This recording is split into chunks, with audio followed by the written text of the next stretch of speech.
Alright, well, this is not really something that I ever imagined myself doing, but here we are.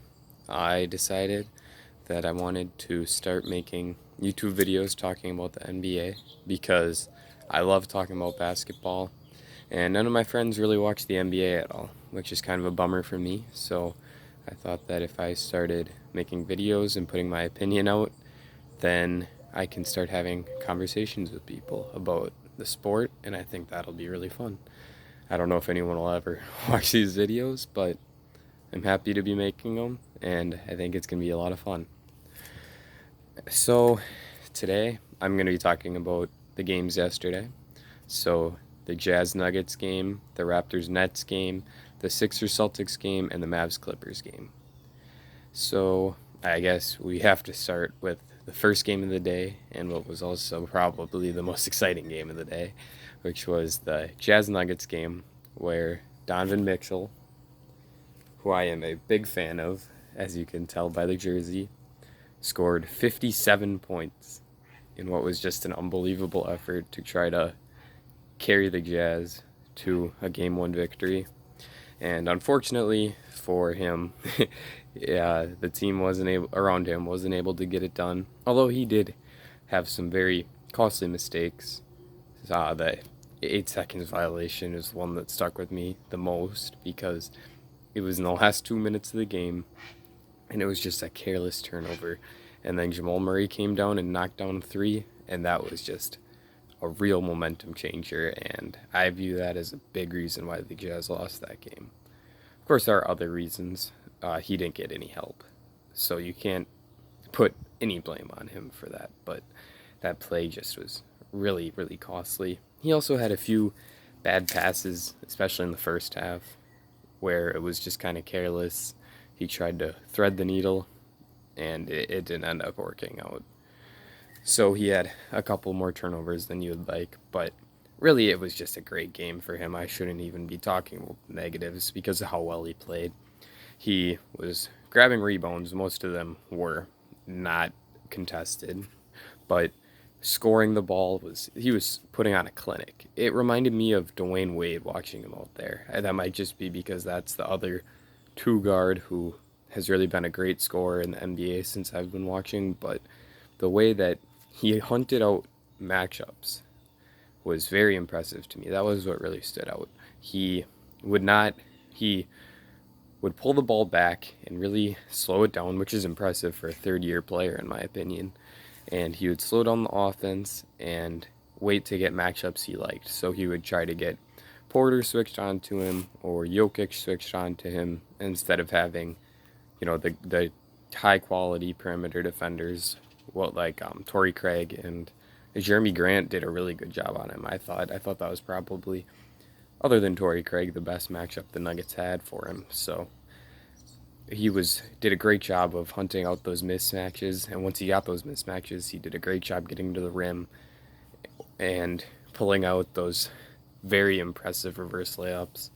And also, his step backs looked great yesterday. I don't know that he missed any of those step backs. Once he is able to generate all that space because he has that hard plant with his right foot, and then he crosses over into his step back and launches, that shot is just so hard to defend, and that's where Jeremy Grant and his length could probably play a big part. Um, the Jazz, I just don't think they have a very good. I don't think they have any shot against the Nuggets. I think the Nuggets will probably win this in 5 games. Um, the Mike Conley loss, I'm on the fence about how big of a deal it is because obviously it's very important that the Jazz have offensive creators, but if Conley has the ball, well, it's good that he's taking some of the pressure off Mitchell. I'm not sure I want the ball in anyone else's hand. Like, Donovan looked so good creating through the offense. He made the passes he needed to, and obviously the scoring was overwhelming for the Nuggets. So I don't know that having Conley and taking the ball out of Donovan's hands would be such a good thing. And I also thought Jawan Morgan did a great job. I was very impressed with him. He is a really good rebounder. That was the number one thing that stood out to me. For a guy his size, he was battling in there. He was grabbing every rebound that was within his area under the basket, and I think he he's a good player, and I'm glad to see that Quinn Snyder has figured that out and put him into the starting lineup, because when I heard Conley was out, I was nervous it was going to be Moutier, and that Moutier is. I was very underimpressed by the entire Jazz bench. Moutier, nah, he's not getting it done for me. George Niang gave him some good minutes. He hit some key shots, but Tony Bradley, oh, that guy was brutal. Him and Moutier, I have a lot of trouble with those two. So they have seven, I think, right now that I'm comfortable playing. Niang and Clarkson both did a good job off the bench. Although Clarkson, his shot selection sometimes is a little frustrating to me as someone who's rooting for the Jazz, because when Donovan Mitchell is on fire the way he was, why is Jordan Clarkson taking pull up threes? That just, especially on a possession where he takes the ball down the court and dribbles the ball for 10 seconds and takes a shot. Because when Donovan Mitchell is on fire, scoring 57 points in a game, you have to get him at least one touch every possession. So that Clarkson, you get the good with the bad, I'd say. Um, I think the Nuggets, they, I don't know how that game was close. The Jazz had a lot of mistakes they made, and I don't know how that game was. Yeah, Jamal Murray could have looked for a shot a little more in the first half, I thought, especially the first quarter. In the second quarter, he got going a bit, and Michael Porter really didn't. He was kind of a non-factor, so I don't know what that was really about. But if they need more out of him in the second round against the Clippers. I think that Gary Harris and Will Barton being out was a big deal. Especially, I think Barton is a better player overall, but in this series, Gary Harris could make a big difference because, along with Torrey Craig, he's a really good perimeter defender, and he'd just be one more guy that they could throw at Donovan to try to slow him down and prevent him from getting these effortless buckets that he was getting throughout the game yesterday. So, overall, I'd definitely say Michael Porter Jr. is a better player than Gary Harris, and he deserves to be starting. But in this series, I feel like Gary Harris is more valuable because of his ability on the perimeter to slow down Donovan Mitchell. He's, in my opinion, when he's healthy, he's an all defense level player. So if you have that kind of guy and you can throw him at Donovan, that'll do it a lot. The Raptors Nets was the next game yesterday. I didn't get to watch that one. I had a conflict. But from what I saw, the Raptors looked really good. It looked like they were knocking down shots. I saw that it was their franchise record for most points in a game in the playoffs. And that offense looked like a well-oiled machine. Kyle Lowry was playing quarterback, making long passes, and I was very impressed with him. I thought he played excellent. I saw that his plus minus was outstanding, and for individual games, I think that that's a pretty big deal. Plus minus, I look at that a lot.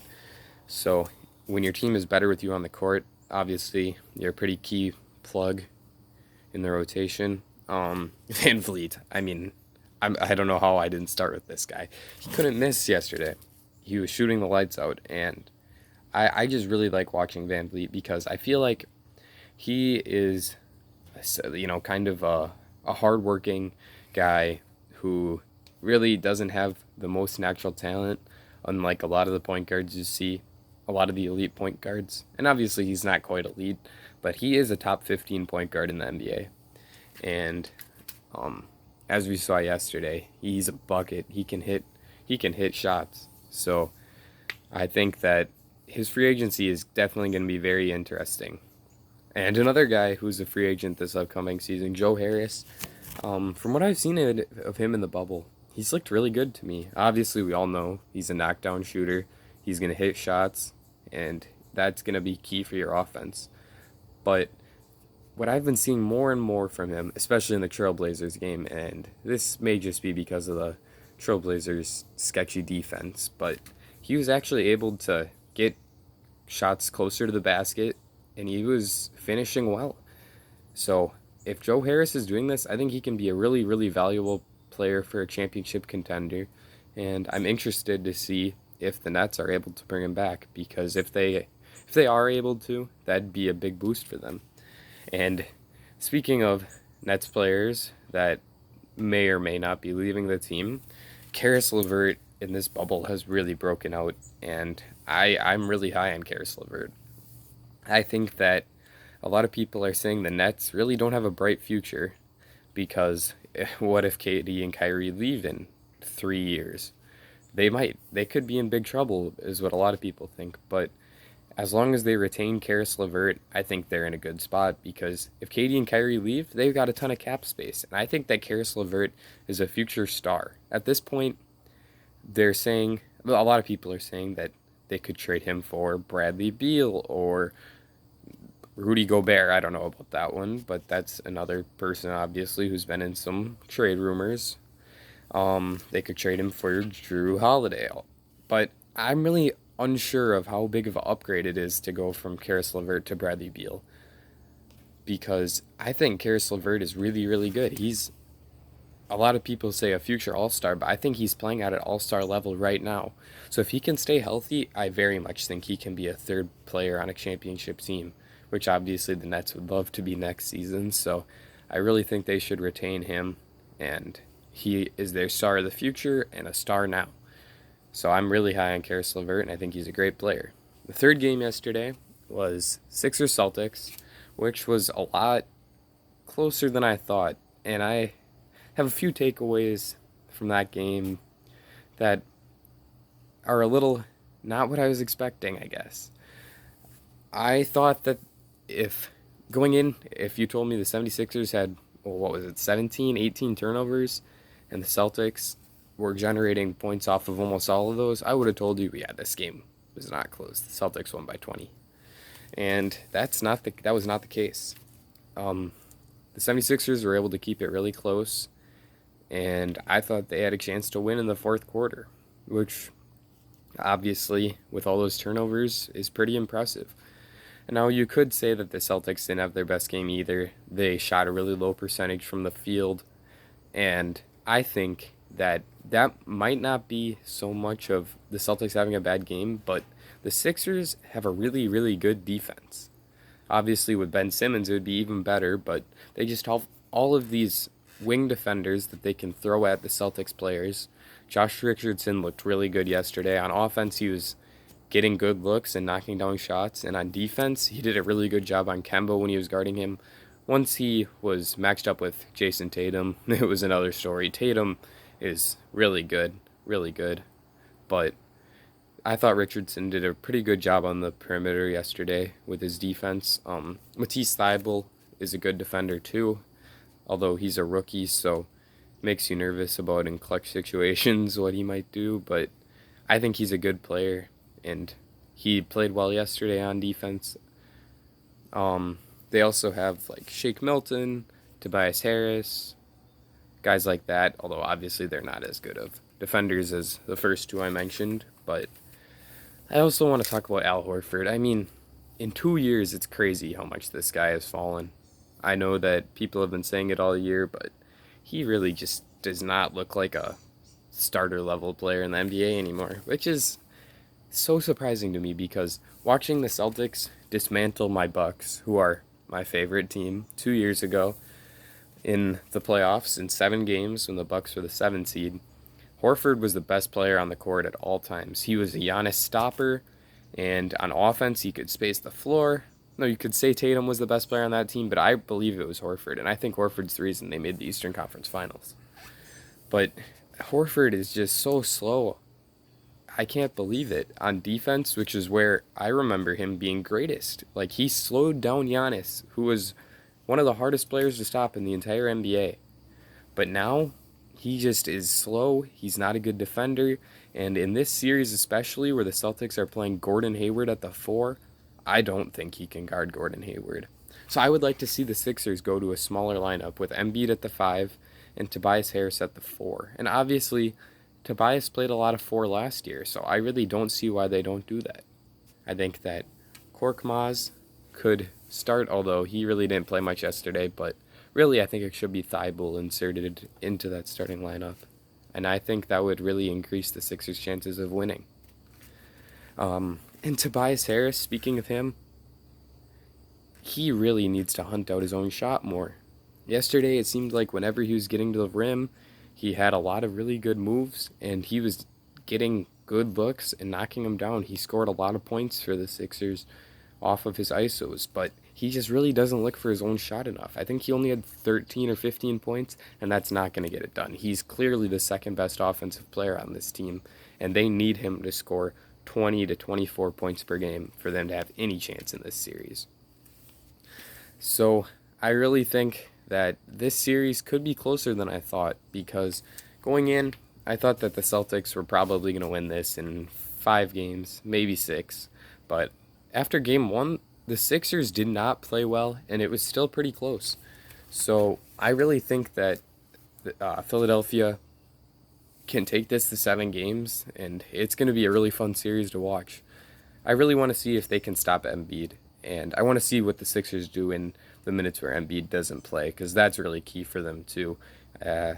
He played 37 minutes, I believe, yesterday, and I don't think he can play much more than that. He's just not in good enough shape. He's obviously in better shape than he was during the regular season, and he's giving a better effort than he was then too.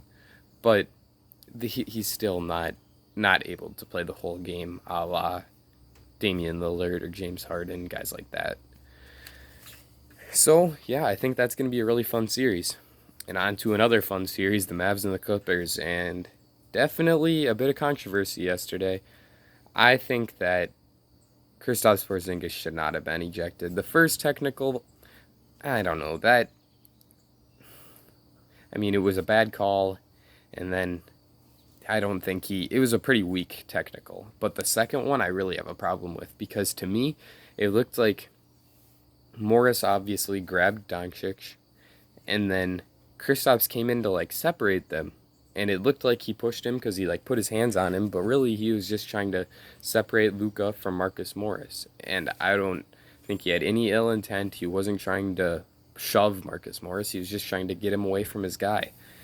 So I think that was a really bad call. I think that if Porzingis stayed in that game, the Mavericks had a really good shot, because in case you didn't notice, the Clippers have no good matchup for Porzingis.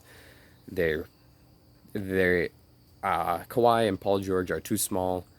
Zubac is too slow, and really, they have to have him. I guess, yeah, Zubac might be the best matchup for them, but I don't know. Porzingis really is a great weapon for those Mavs, and losing him in that game yesterday, that really hurt them, and I think that was a game they probably would have won with him. Obviously, though, he's the number 2 on that team, because Luka Magic, woo, that guy is good. It's so hard to believe that he's only in his 2nd season. Obviously, the turnovers need to go down, but it was his first playoff game. The pressure was high, and the Clippers have 3 of probably the best 10 perimeter defenders in the entire NBA. In Kawhi, who's probably the best one. Paul George, who I'd say is the 3rd best perimeter defender behind Marcus Smart. And then Pat Bev is top 10 perimeter defender as well. So that's just really difficult for Luka. And he was still able to get 42 points and 9 assists. So I think it was a great first playoff game for him. And it's a shame the Mavericks couldn't win, because I really think that the refs played a big role in that one. It was good to see Montrez back, but really he didn't play all that great, and neither did the entirety of the Clippers bench outside of Lou Williams. Obviously, Chicken Wing Lou is going to get you some buckets, and he's really one of the best bench players I've ever seen. And I just think that they need more out of the rest of that bench. Obviously, JaMychal Green had some big buckets and grabbed some keyboards for them, but they need more out of that bench. Shamet didn't play well. Montrez, it was his first game back, so he kind of gets a pass for that, but he didn't play all that great.